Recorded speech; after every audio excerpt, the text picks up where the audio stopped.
խոսքից մի քանի հստակեցումներ, որտեղ ձեր պատասխաններում կան այսպես հարցեր առաջացնող բաներ։ Տեսեք, դուք ասում եք Ծառուկյանի հետ կապված պետք է ավելի վաղ այս գործընթացները տեղի ունենային։ Եթե տեղի չեն ունեցել, ինչու իրավապահ, բարձր մարմինների ղեկավարները պատասխանատվություն չեն կրել։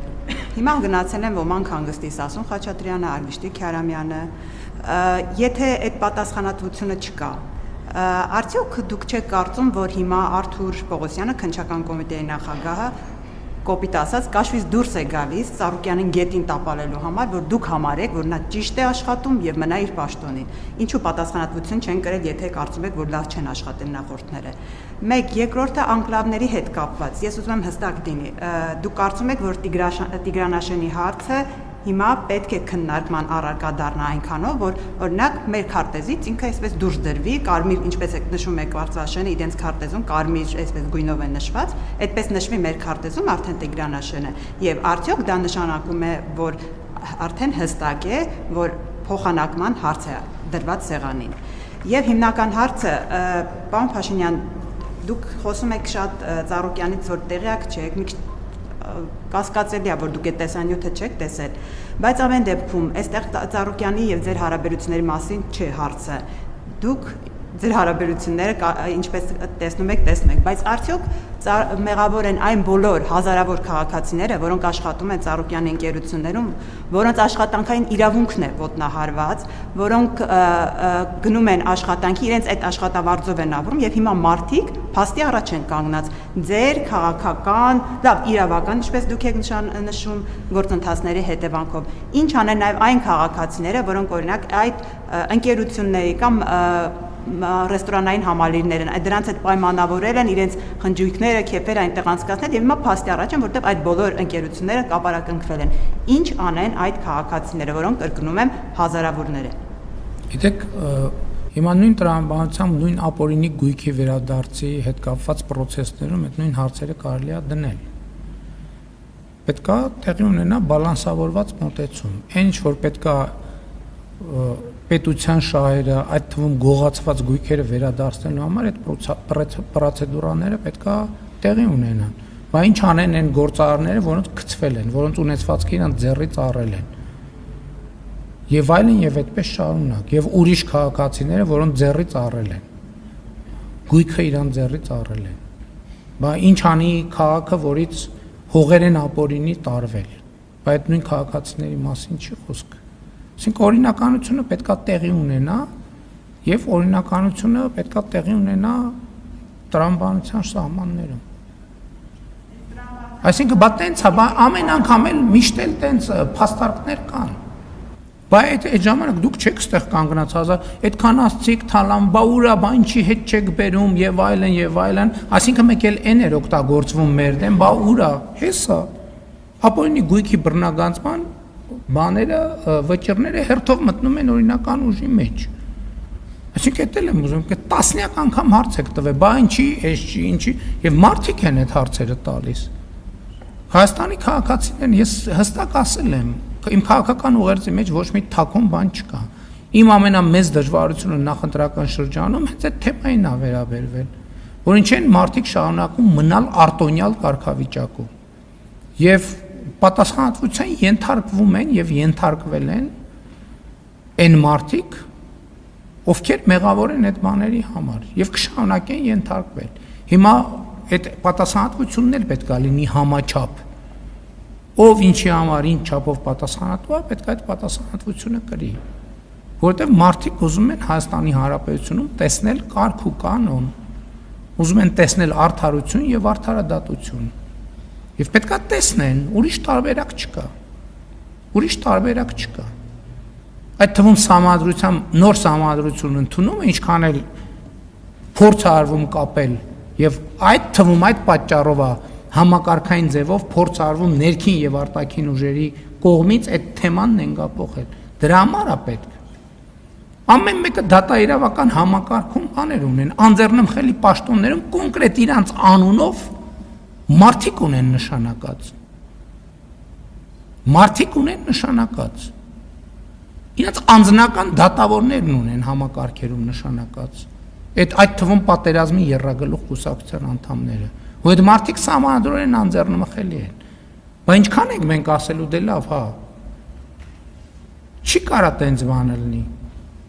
Եվ չի կարա լինի տենց բան, այդ թվում նրա համար, որ ժողովուրդը իմ առաջ կոնկրետ այդ հարցը դրել է, ես պարտավոր եմ այդ հարցի լուծման համար անհրաժեշտ քաղաքական պայմաններ ապահովել, իհարկե օրինականության եւ սահմանադրականության շրջանակներում։ Եվ դա պետքա տեղի ունենա։ Եթե դրա համար պետք է քաղաքական պատասխանատու եւ քաղաքական պատասխանատվություն, ես եմ կրում դրա քաղաքական պատասխանատվությունը եւ ես եմ դրա քաղաքական պատասխանատուն, որովհետեւ ժողովուրդը ինձ վրա է դրել այդ պատասխանատվությունը։ Եվ ես այդ պատասխանատվությունը պիտի կրեմ։ Ուրիշ տարբերակ չկա։ Անկլավների մասով այո։ Այո, կարծում եմ այդպես։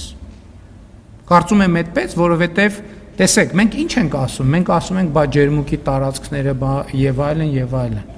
Այսինքն մենք պետք է հստակ արձանագրենք,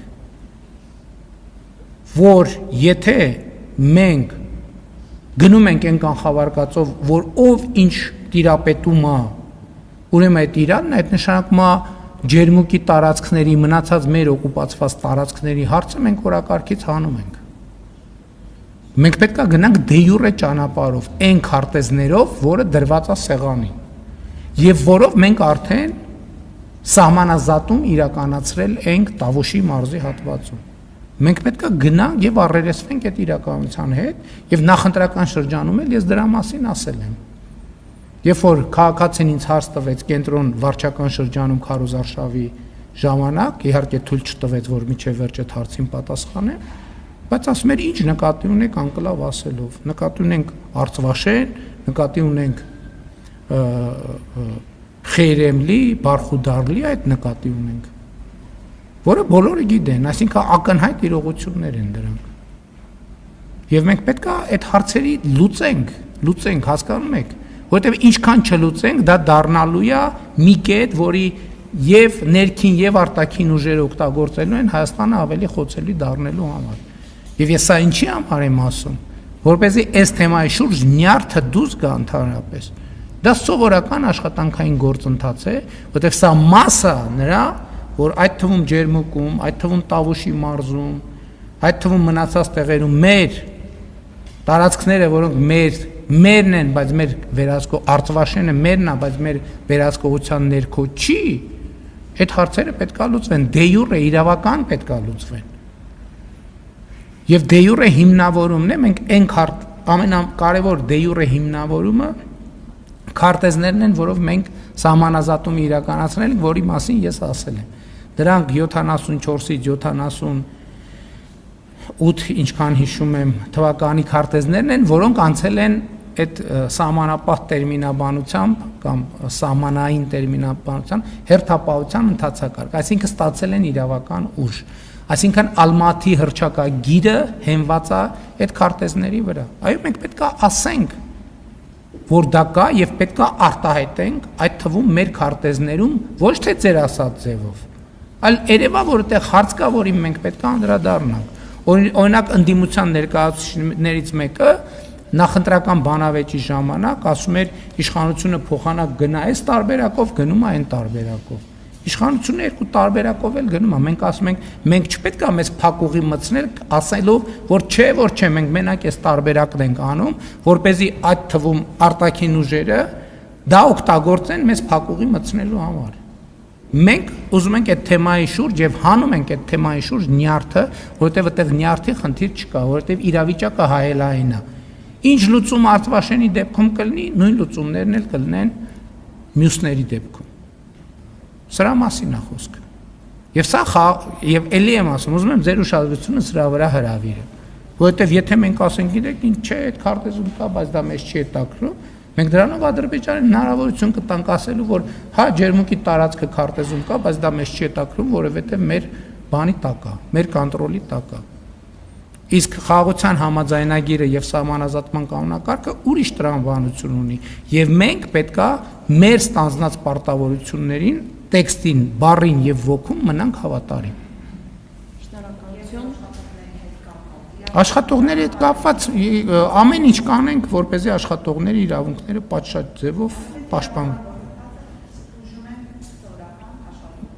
Դե գիտեք, մի քանի օր անցել, մենք ամեն ինչ կանենք, որպեսզի բոլոր աշխատողների իրավունքները հնարավորինս պաշտպանված լինի։ Çünki այդ մարդկանց շահերը չեն կանտեսի։ Հաջորդ հարցը Սիվիկ։ Ինչ։ Շատ Արարատ ցեմենտի հետ կապված է, այսինքն ինչ։ Հիմա Արարատ ցեմենտի հետ կապված process կա։ Ես ասել եմ, որ ընդ որում դա ես ոչ թե քաղաքական հայտարարություն եմ արել, որից հետո դա եղել է, այլ քննությունը դա ցույց է տվել, գրություն ազդակ է եկել կառավարությանը, որից հետո ես ասել եմ։ Ես Արարատ ցեմենտի աշխատողներին էլ խորհուրդ եմ տալիս եւ խնդրում եմ, որովհետեւ Արարատ ցեմենտը շատ շուտով լինելու է պետական։ Նշանակվելու է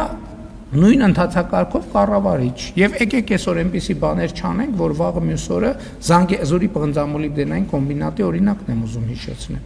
Ես կապանում զգուշացրեցի, ասի տեսեք, այն մարդիկ, ովքեր այսօր այլև պատվերով գործողություններ են անում, այդ մարդիկ ազատվելու են աշխատանքից։ Ես հունիսին ասեցի, այդ մարդիկ արդեն օգոստոսին բոլորը ազատված էին աշխատանքից, նրանց մի մասի դեմ քրեական գործ հարուցված, նրանց մի մասն է դատվել է։ Ես ուզում եմ, որ պարզ լինի խաղի կանոնները, որ այդ մարդկանց մի մասն էլ միջև մի միջնորդավորված կամ ուղղակի միջնորդում է, որ վերականգնվեն աշխատանքի։ Ես էլ ասում եմ, չէ, հարգելիներս, այն ժամանակ հստակ կանոնը սահմանվել է։ Լսել եք ինչ եմ ասել։ Ես չեմ կարող, որովհետև այդ ասած այդ թվում ժողովրդի առաջ ստանձնած պարտավորություն է, ես չեմ կարող դրանից նահանջել։ Հիմա նույնը խնդրում եմ Արարատ ցեմենտի հարգելի աշխատողներին չմտնել դաշտեր, որ հետո տարիներով անընդհատ այս նույն ցիկլի մեջ մտնենք, նրանք ովքեր կանեն այդ կարգի գործողություններ, այսինքն, չգիտեմ, մարդկանց վրա ճնշում կգործադրեն եւ այլն, փորձելով նրանց մղել գործողությունների, ազատվելու են աշխատանքից։ Այո, սպառնում եմ ըստ էության։